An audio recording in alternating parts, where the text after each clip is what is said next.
법무부가 오늘 긴급 기자회견을 열고 최동욱 검찰총장의 혼외 아들 의혹과 관련한 진상규명 작업 결과를 발표했습니다.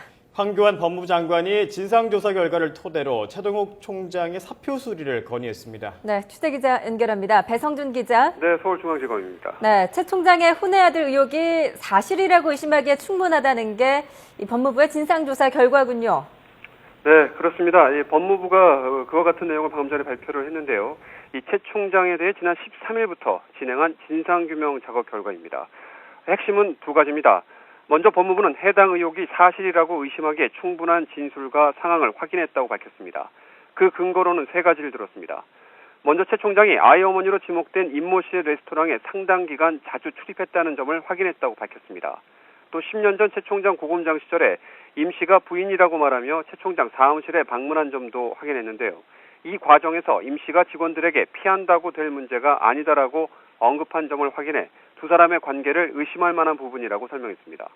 또 임 씨가 조선일보에 첫 보도가 나가기 직전에 집을 나가 잠적한 부분도 의혹을 사실로 의심하기 충분하다고 판단했습니다. 법무부는 이 같은 세 가지 정황 등을 발표하며 최 총장이 부적절한 처신이 있었다고 인정할 만한 진술과 정황 자료를 확보했다고 밝혔습니다.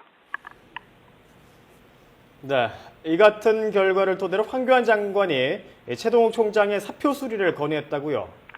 네, 법무부는 이 같은 진상조사 내용을 황교안 장관에게 보고했고 황 장관은 검토 뒤에 청와대 사표 수리를 건의했습니다.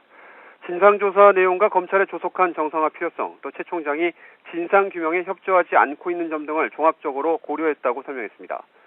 일단 법무부는 오늘 기자회견에서 별도의 감찰 계획은 없다고 선을 그었습니다.